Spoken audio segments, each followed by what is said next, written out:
Hi, everyone. We're glad you're here. Kristina and I decided to talk about the topic of riding today and if it's still something we should be doing in this time of day. Yeah. Hi, it's nice to see you, Fenya. My name is Kristina. I now live in Switzerland, but originally I come from Germany. And I'm a coach for horse people and their horses, of course. And I'm an energetic therapist as well. In my, well, career of riding and working with horses, I'm with horses for 25 years now.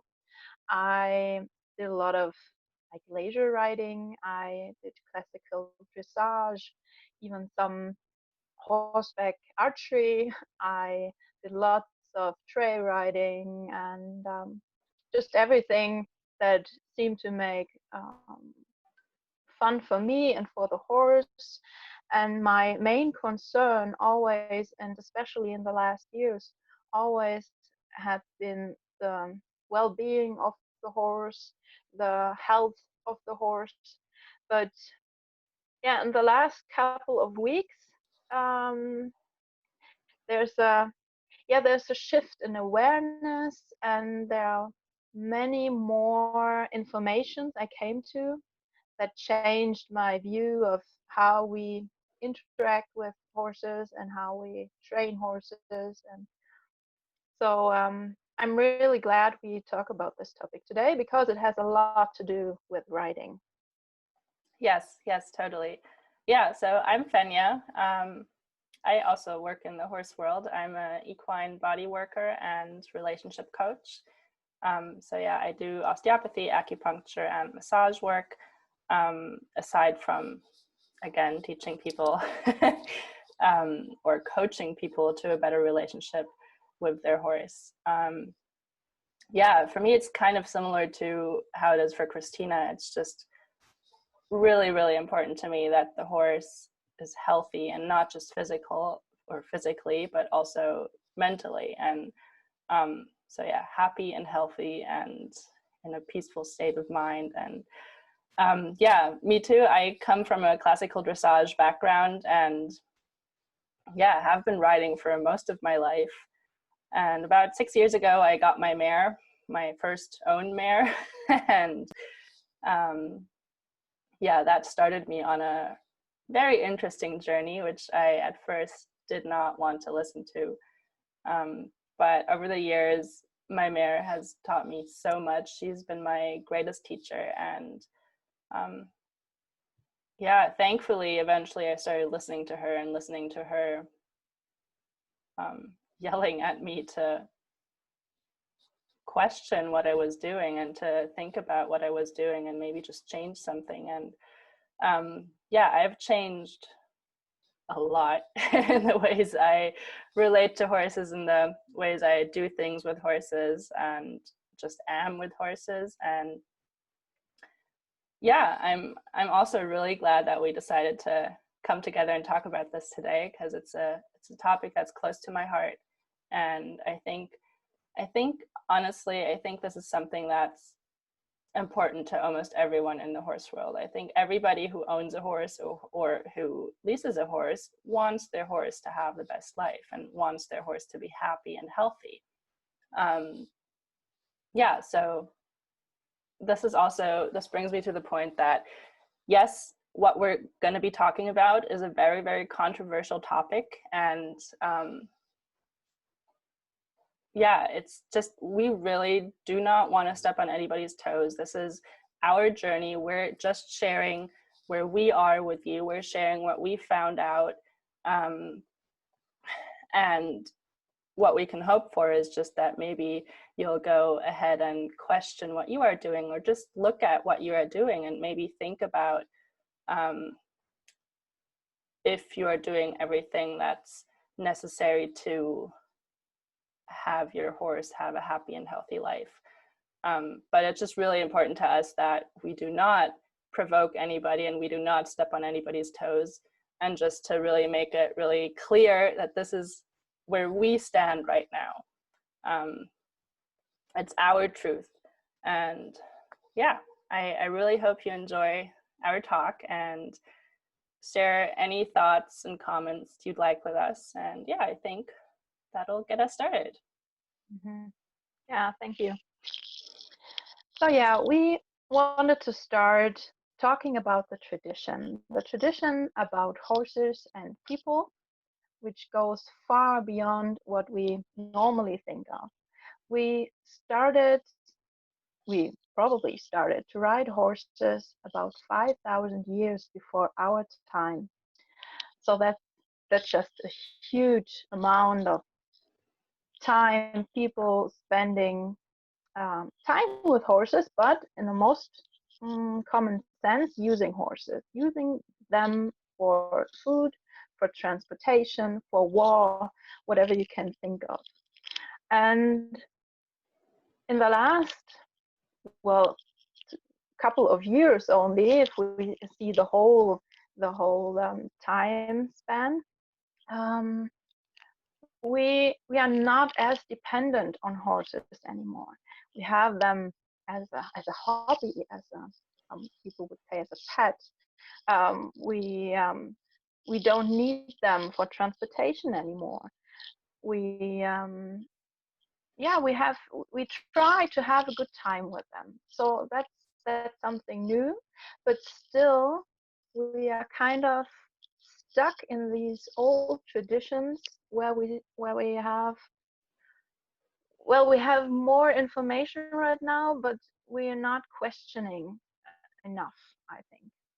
So we are not questioning enough if it's right at all to ride, because we did it for so many hundreds and thousands of years that it's just normal. And we think horses are there for being ridden, but they are not. And that's the main point we will talk about today. Yeah, yeah, you definitely make a good point there. It's just something that us humans have come to rely on over the past thousands of years, and it's something we haven't looked at more closely. And yeah, I'm really glad we're going to take a look at that today. Um, and before we go into that, I just wanted to talk a little bit about the comparison to other pets, because yes, we do keep horses as pets, but somehow we keep them differently as we do cats and dogs and hamsters and rabbits and so on. We do it really differently and in a different way. And yes, of course, they're bigger animals. They can't just stay in our homes, of course. But I don't just mean that. I mean the way we relate to them and what we do with them and what we expect of them. I mean, take cats, for example. Almost everybody who is a cat person or who has cats knows they're very free-spirited. They have their will and they will do whatever they want. And most cat people are totally fine with that, and even have that be the thing that kind of draws them to them. Um, yeah, and then if we look at horses, we rule their world. We decide everything from what they eat to what they do to how they move. And I don't know, I think we'd never in a million years think about doing that with cats. And yes, of course, there will be exceptions everywhere, but for the most part, cats are just allowed to be themselves. And yes, they are also in captivity, but basically we do not force them to do anything. We give them a place to live. Yes, we might want to cuddle them and so on and so forth. And that's another topic to talk about. But for now, it's just, I like to make it clear. I mean, if you think about what we do with horses and what we use with horses, be it whips, spurs, side reins, bits, saddles, I mean, all of these things, think about using those on cats. We never would. And if anybody would use whips or spurs or anything that would really hurt that cat, I mean, everybody would be outraged. I don't think that would go down as being something that's acceptable in our community and in our world. And for some reason, it got to be something that is somewhat acceptable in the horse world. I mean, horses, and this might sound a little harsh, but that's how I see it now. Horses are abused on public TV. I mean, if you watch competitions or clinics and so on and so forth, what we do to those horses, we would never ever consider doing to other pets and other animals, or cats specifically in this comparison. So that's just the first thing I kind of wanted to make you aware of, and maybe, yeah, start you thinking about it. Yeah. And yeah, going further into the horse part of it, we looked at a bunch of different studies over the past couple of weeks. Yeah, when we started deciding to come together and to talk about this. And one of the studies is by Dr. Joyce Harman, and she published something in the Journey of Veterinary Science, where she reported that the highest pressure that is found in the capillary bed is 0.75 psi. So that's 0.75 pounds per square inch. And in the following, I'm gonna say all of this in American units, but also in the metric system. So anybody who watches this can understand what we're talking about. So I'll go ahead and start with the American units, and then I'll repeat all of that in the metric system. And I hope I don't bore you too much, but we thought this was something that was important to kind of bring into this video and just to show you. So here we go. Okay, so if we look at the capillary bed, and we know that the highest pressure that is found there is 0.75 psi, that means that anything above this pressure will start to restrict the tissue, anything in the tissue. So the capillaries, anything that runs in the tissue, the nerves, the blood vessels, the veins, and so on and so forth. And anything over the 0.75 psi will start constricting that. And eventually will not just constrict it, it will completely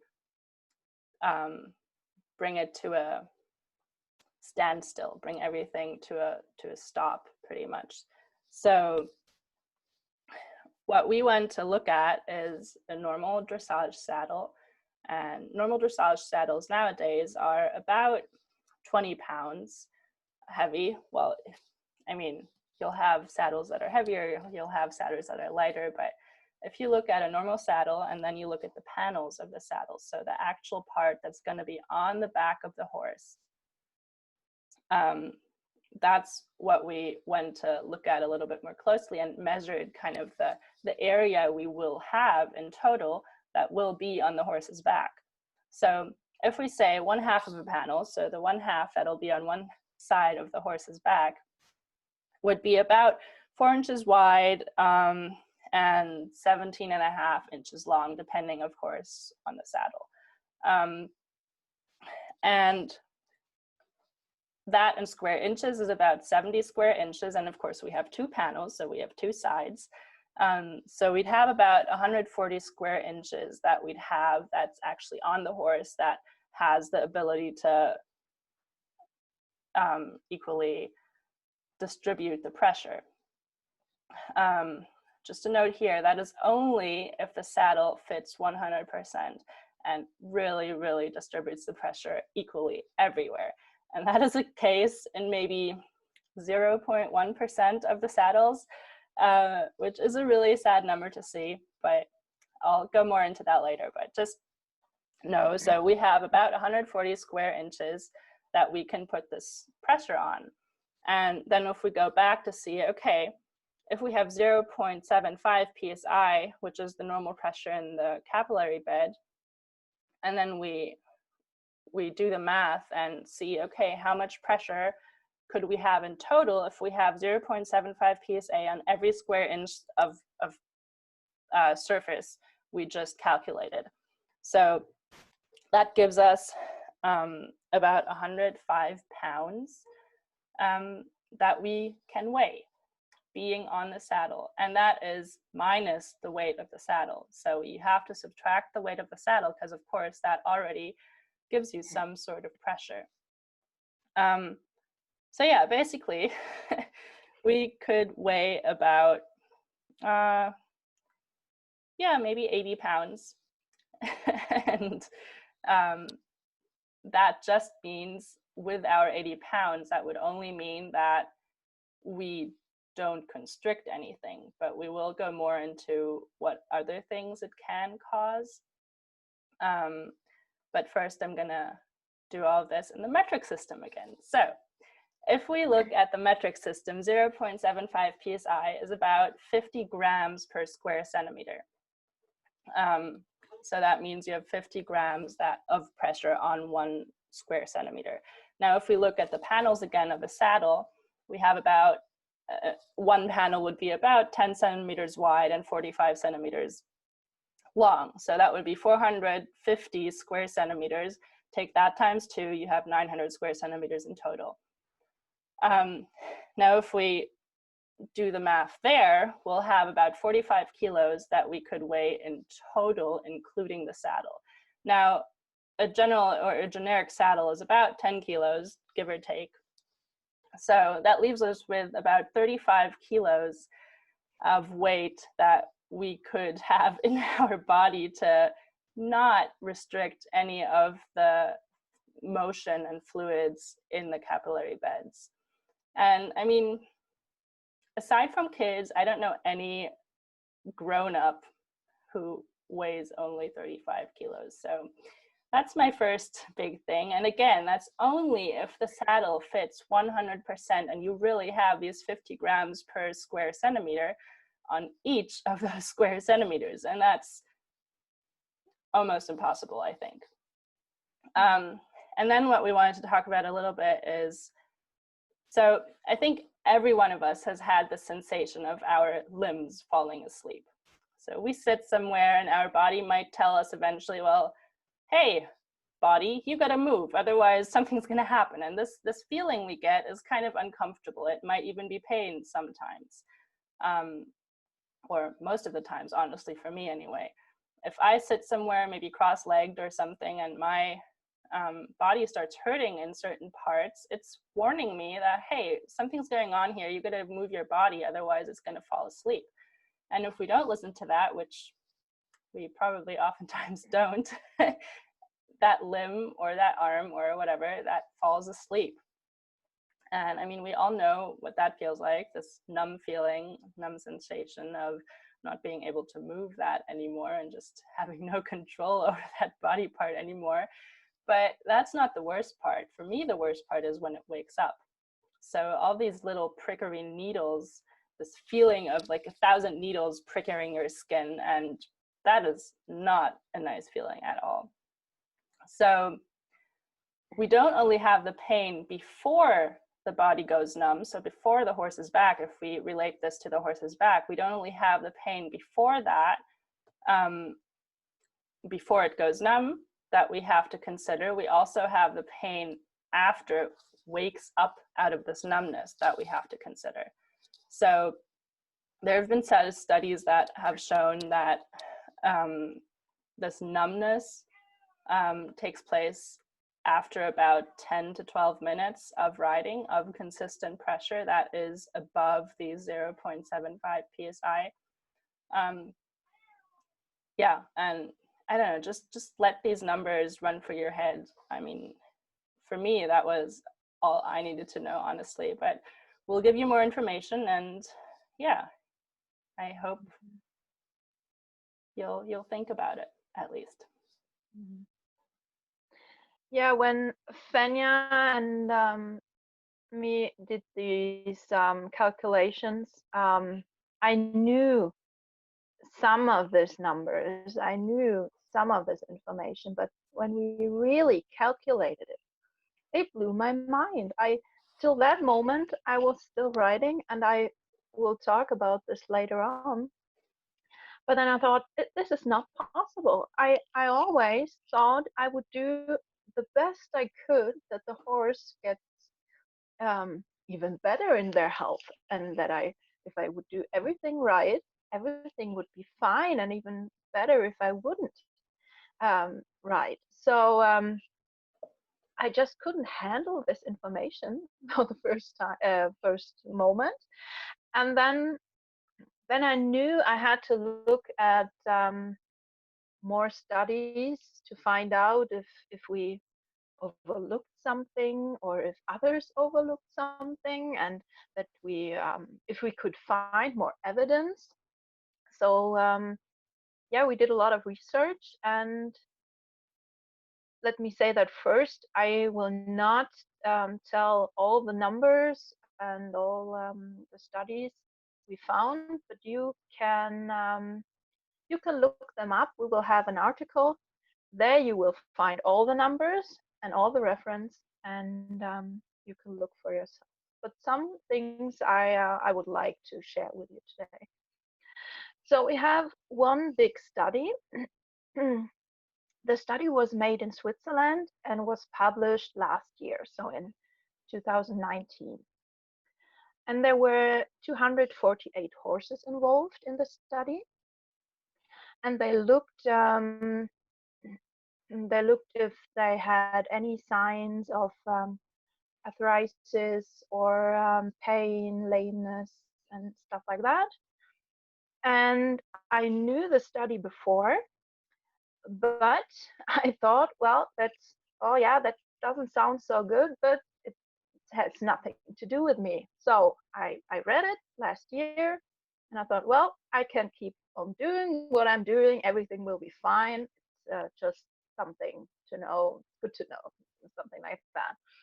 But now I look at it quite differently. So I will tell you some of the things they found. We have in this study one third, uh, 33% of the horses which have pain in their backs. So that's quite a big number already. We have 90% of the saddles, and Benya will talk about it a little bit more later on, I guess, that did not fit, at least in one part of the examination of the saddle. 90%. And still I thought, well, but mine will be fine somehow. I thought. But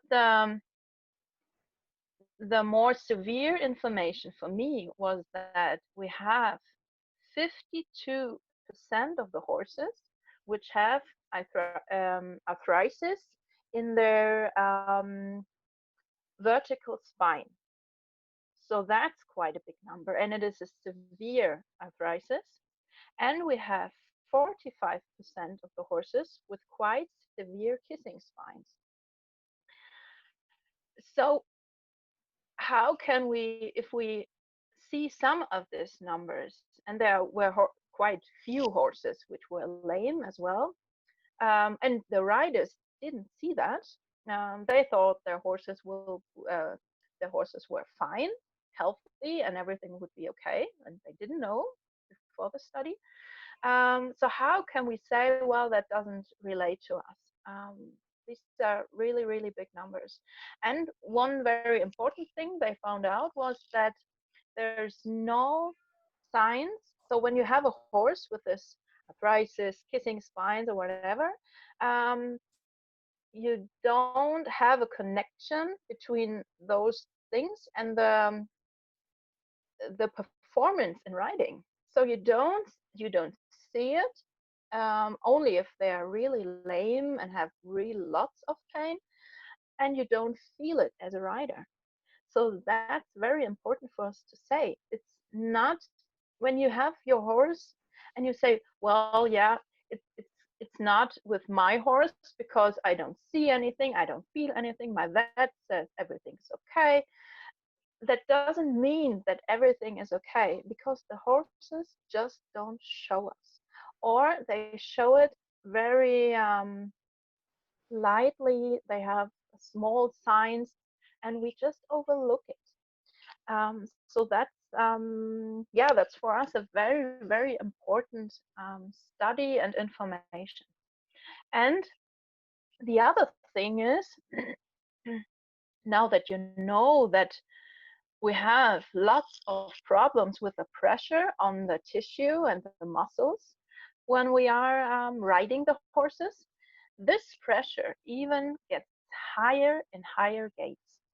So, as I thought, well, if I ride my horse, maybe not too much in a walk. So I would say if I would like to go faster in a trot or a canter, I would mount and then ride my horse so I can give this experience to him and the training to him and the fun for me, so whatever. But the pressure and these numbers you will find in the article, the pressure increases with every gate change. So it gets worse and worse and worse how faster we go. So after all these informations, all these science we looked at, for me it was clear, how can I do this to my horse?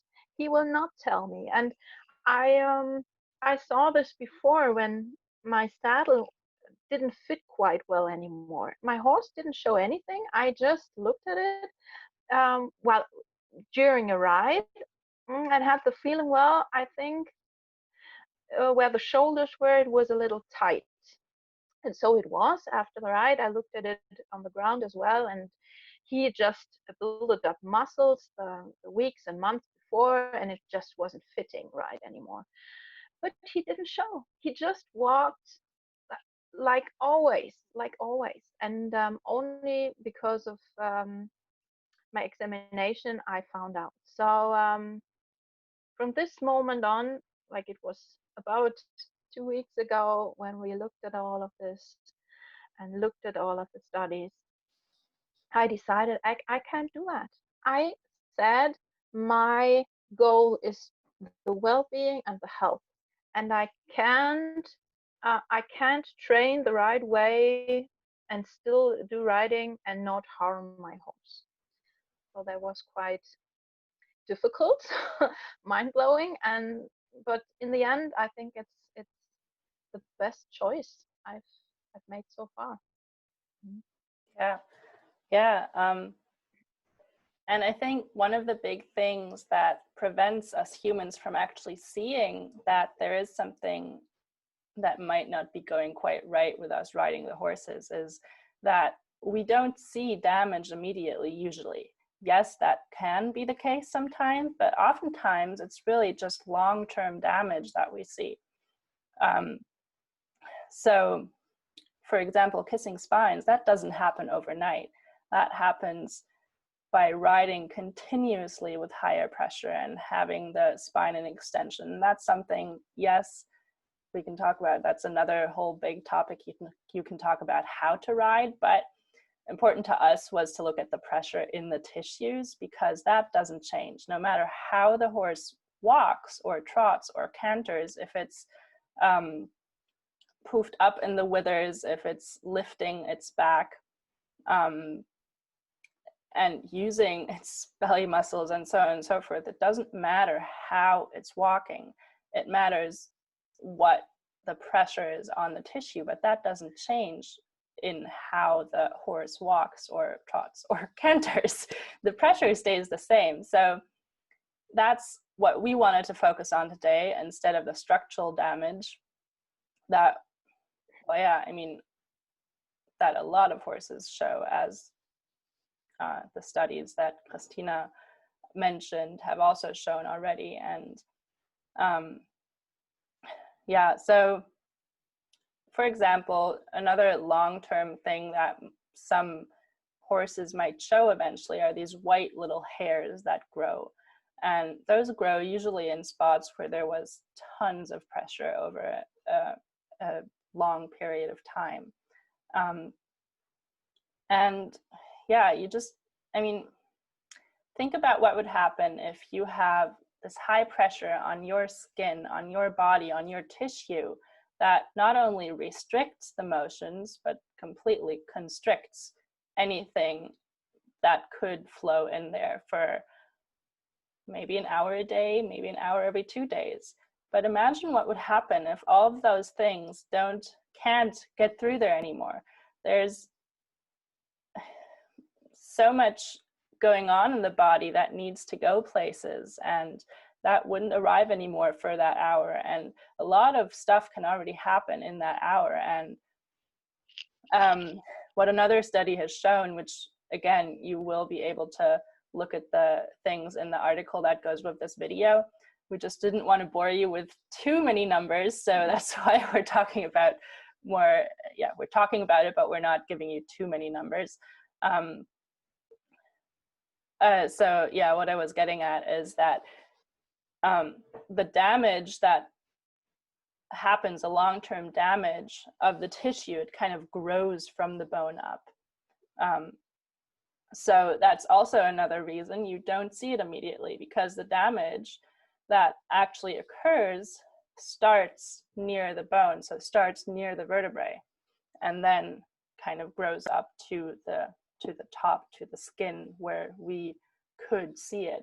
Another point to mention is that for us humans, when we push on our skin and we have a lot of pressure on our skin, we see it. We see through our skin. We can see, oh my God, it's getting red. There's a dent in my skin. There's a bruise. There's a whatever. We can see that. That's really hard to see with horses, of course, because they have their fur, they have their hair. So I think that's another reason that prevents us humans from looking more closely. And yeah, I said I was gonna talk about the saddle fitting part a little bit more. And I just wanted to say, one thing about that. So I'm also a equine thermographer. So that means I use a thermal camera, a camera that can sense heat patterns to look at horses' bodies, and I can see if there's inflammation anywhere in the body. And I also do saddle thermography, which can show you really accurately if the saddle fits or not. And I can honestly say I have never seen a saddle that has fit 100% in the time I've been doing this. And for me, that's just really sad. I mean, even if my client said, well, my saddle fitter was there last week, so this saddle has to fit. And then I did a saddle thermography and it did not fit. There were, in 99.9% of the cases I did, there were pressure points, some saddles were crooked.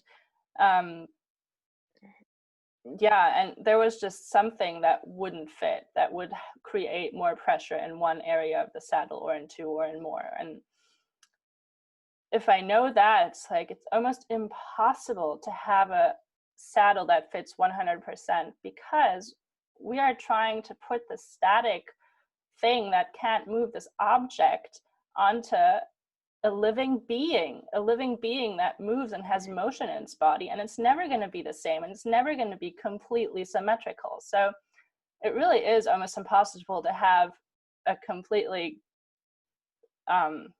equal weight distribution. So yeah, so much for the saddle fitting on that note. And then I also wanted to give a note about the saddle girth, which is, I think, often overlooked. And we didn't find any studies on this, but I think it's something you can really, if you look at the pressure and what's happening with the saddle, I think it's something you can kind of just, think yourself through pretty much. So we have this girth that goes underneath the belly of the horse and sits kind of on the sternum.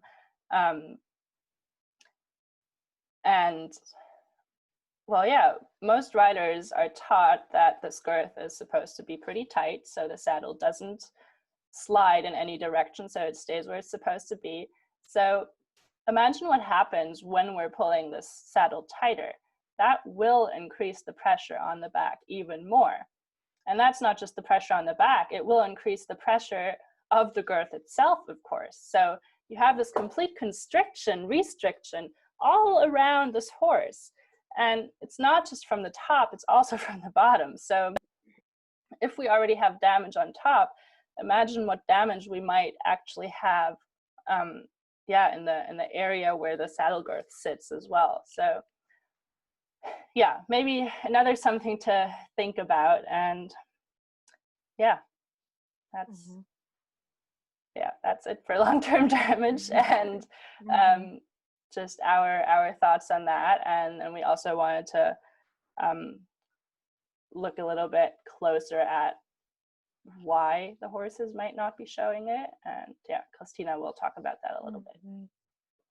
Yeah, I was really wondering about that because I had times during this study where I thought, well, it's how is that possible?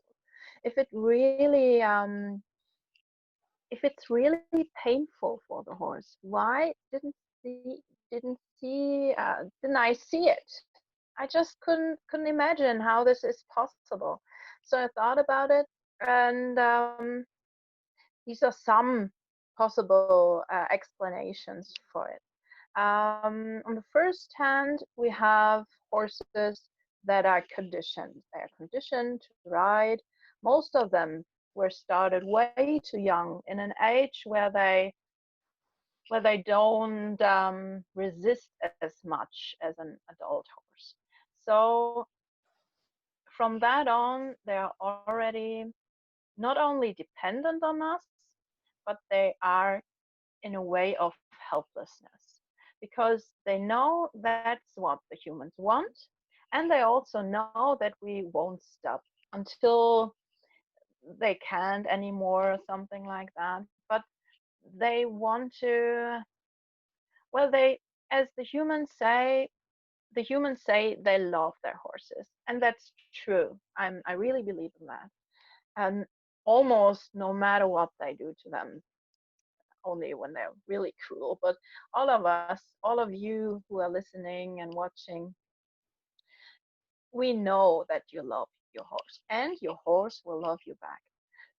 But, and because of that, that there is some affection, they try to, yeah, to do things for you. So that you will feel good, so that he or she will feel good.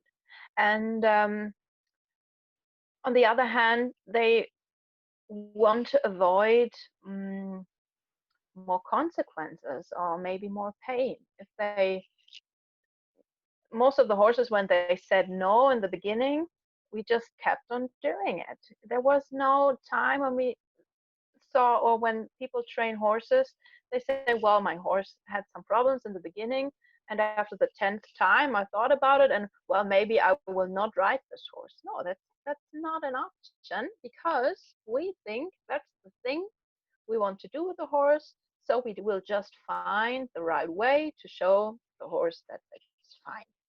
And so they want to avoid conflict. And that's a very important part to think about.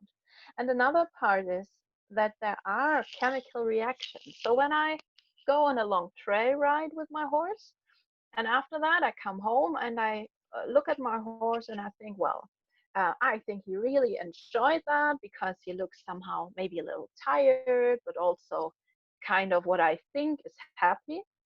This might have to do with chemical reactions in the body, like, for example, adrenaline, which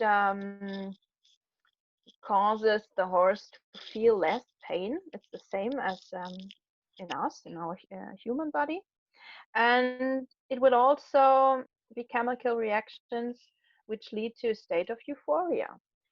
So the horse, in some part, will enjoy what you are doing with him, despite the pain there will be, and even if the pain is just for the first 10 minutes or something.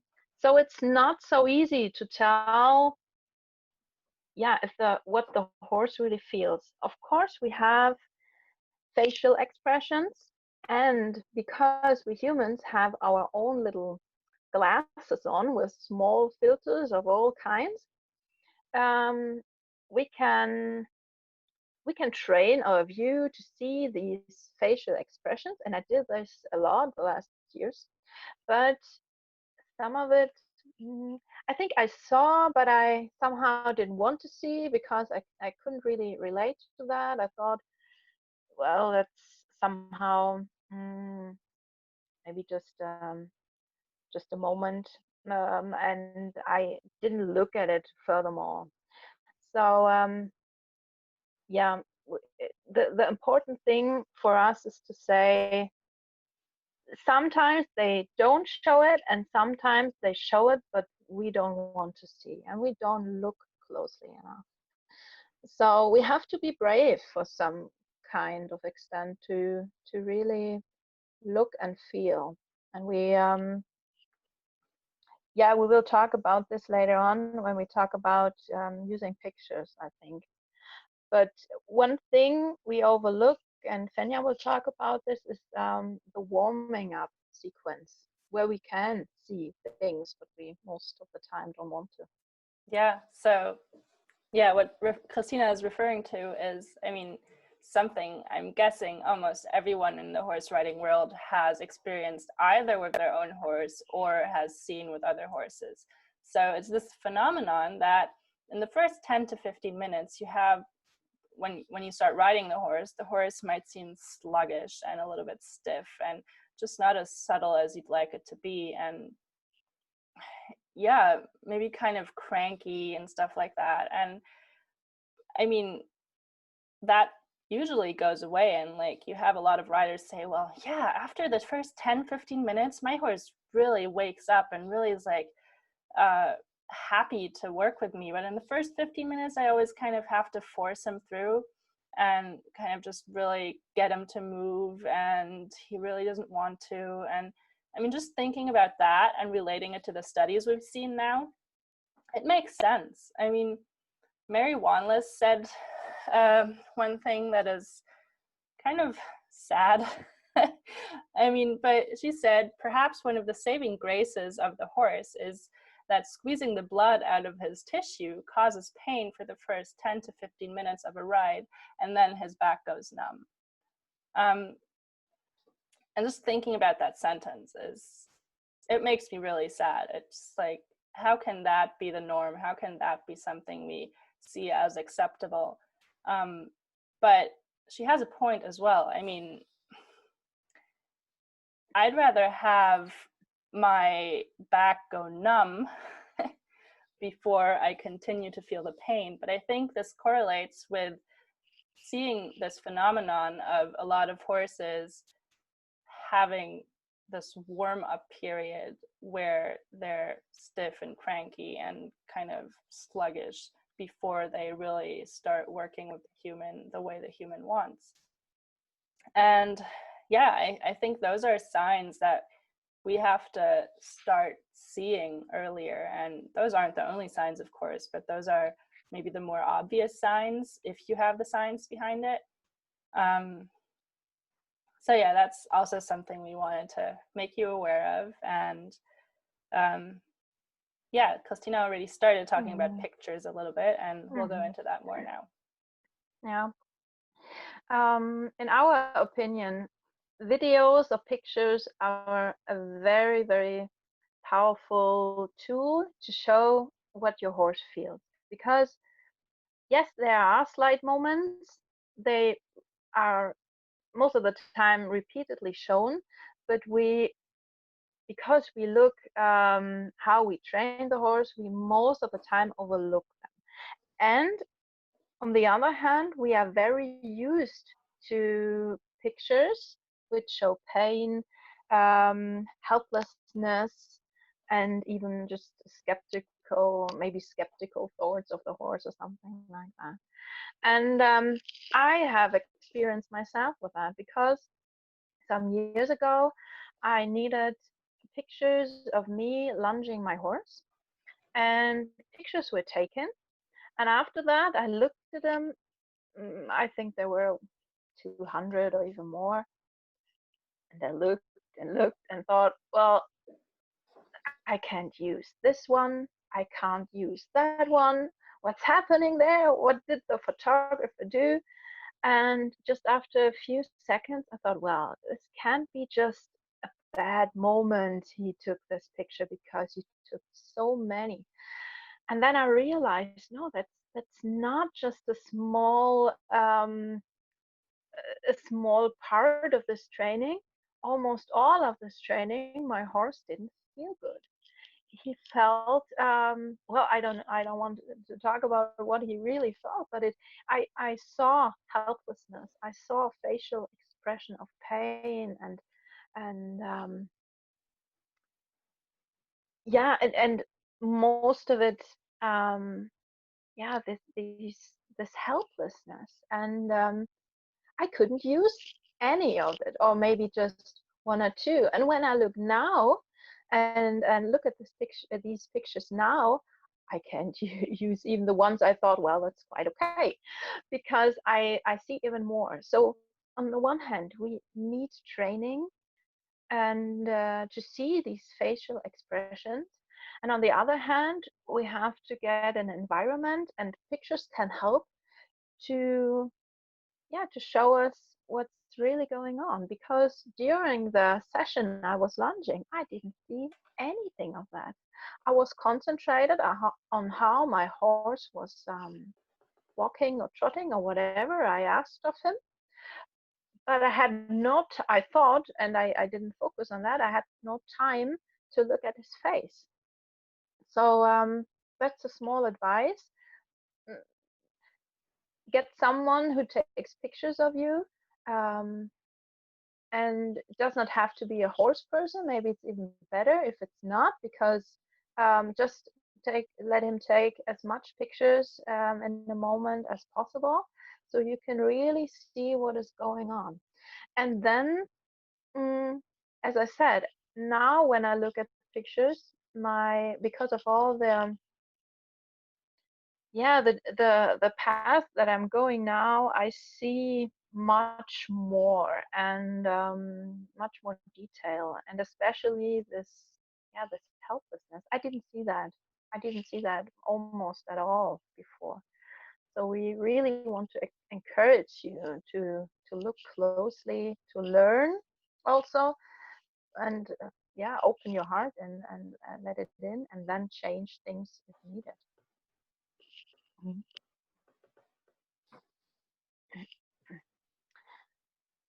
Um, yeah, and one important thing we wanted to talk to as well is, now that we that we said, well, maybe riding is a bad idea. Um, there are so many things that you can do with your horse. You don't have to sell it. You can keep it. You can do so many things on the ground and have a wonderful time. And as I said before, like about 2 weeks ago, I was still riding, but I wasn't riding the same way like almost all the 24 or 23 years ago, because I changed something which I thought would be better for the horse. And you, after you watch this video, of course, you can say, and that would be great, say, I can't ride anymore and I will stop right now. That's what I did. But I had a transition before, and be very patient with yourself. Maybe you need this transition, and that's okay. And the transition for me was to ride in small intervals. That means it's not something to build up muscles. Sometimes it's used, this term is used for this. But I started when I wanted to go on a trail ride. I took my horse and we walked together first, in the first 10, 15 minutes, whatever. And after that, I mounted and I rode a little bit, not too much. And then I got off and walked again, and maybe I mounted again. That's what I mean by intervals. So still, now I know, still there will be the pressure on the skin, and for me now it's a problem. So I will not do this practice anymore. but it's a very nice, if you can stop right now, it's a very good start to do less, to listen more, to get a, and that's what I found out, to already start to get another relationship with your horse. um, you see much more other behavior when you walk or when you ride. So there are very, yeah, very nice things you can find out about who you are, who your horse is, and this might be a possible transition to what we do now because we stopped riding. Mhm. Yeah. And then, yeah, only to say, you, as I said, you can go on a walk, you can do groundwork. You have to find out what is your way with a horse on the ground. Mhm. Yeah, and I think what I want to add to that is, yes, of course, everybody is on their own journey. And as we said in the beginning, we don't think worse of anybody who still rides. We just want to get you thinking.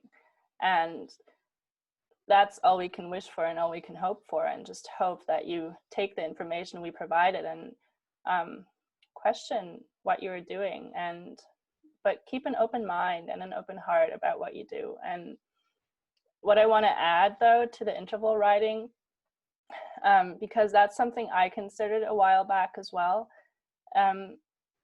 But once I knew not only the pressure that I put on my horse's back, but also that that probably means that my horse is in pain in these 12 minutes before it goes numb, that's something that really made it click for me. And I'm like, I love my horse. I don't want to make my horse be in pain by me wanting to ride. And that's another point.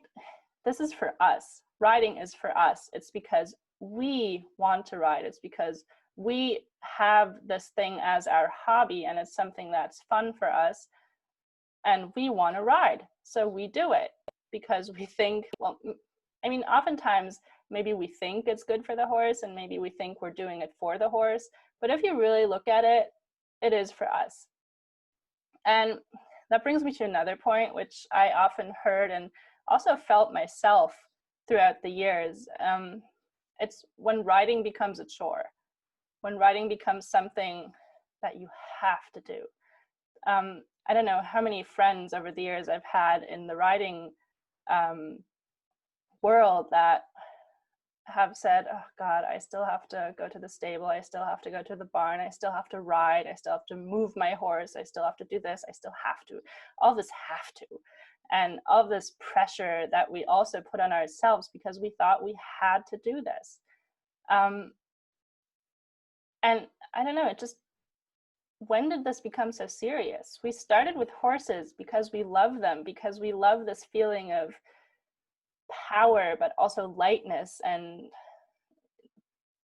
I mean, I was in awe, or I am in awe of horses, especially when I see them move in the herd. It's amazing what they can do and what they're capable of, and just this powerful feeling that you have. And I think that's what drew us to the horses originally. But a lot of people, including me, I lost that as well. And I think that's something that might be some sort of warning sign as well. When we become this person that says, I have to ride, I have to do this. Oh my God, I don't really want to go to the stable, but I still have to ride my horse.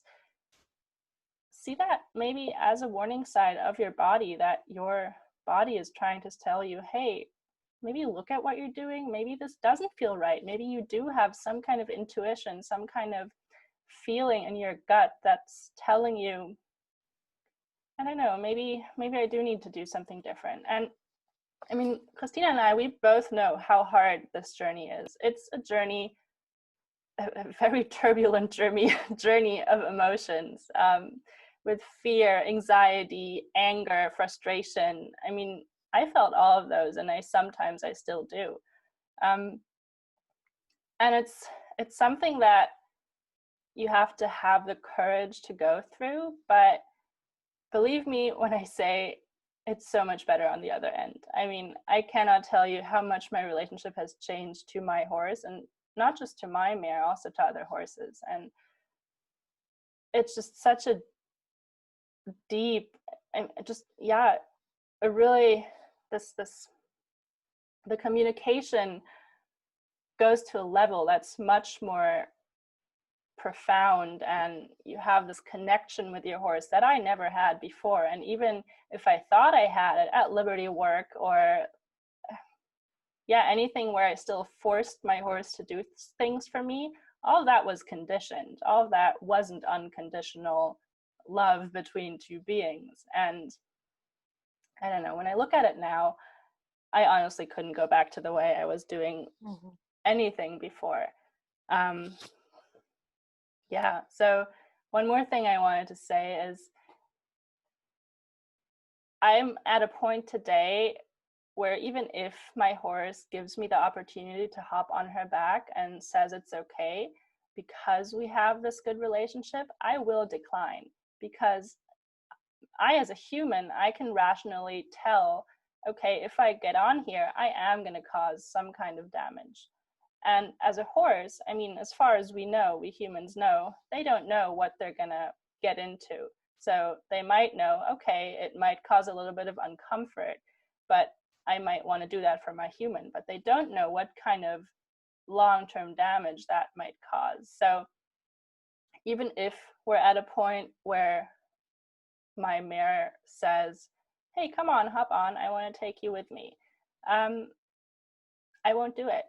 And that's where I am. That's where my journey is right now. And I mean, all of this has the potential to change anytime.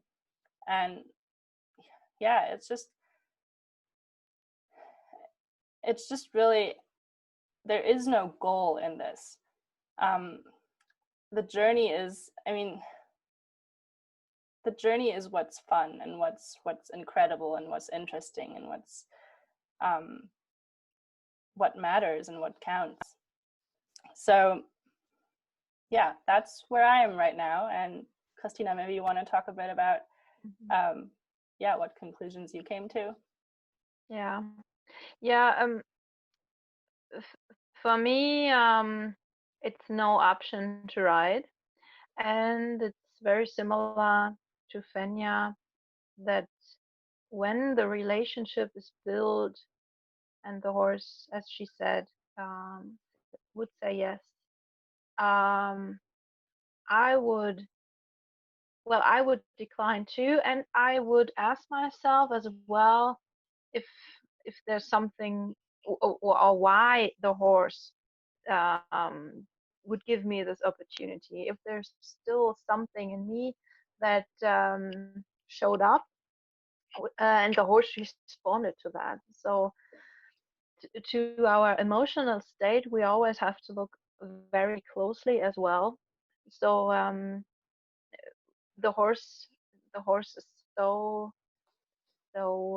senseful, and maybe we just had in our mind somehow a thought about something, and the horse responds to that. So yeah, for me it's clear as well, I will not ride horses anymore. And everyone in my whole family and friends, they are kind of shocked because yeah, it's something new, and most of the people around me don't see it yet. But I really hope that our information we gave you today, and we will give you in our article, will get you thinking, will get you curious as well, because you don't have to believe our truth. You have to find your own, but the truth depends on science. So not only go with your feeling, but also go with the evidence that is there. So that's very important for me as well. And yeah, and we hope we can inspire you to find other ways of being with your horses, and to evolve this relationship with your horse, and the trust, and the and I think the feeling that we were searching for in the beginning, when we were drawn to horses and we start loving horses, something that we might have lost over the years, that we are able to find it back. So that's my vision for this. Yeah. Yeah, I love it. Thank you. So something I also think about a lot is what gives us the right to dominate horses, to rule their lives like we do?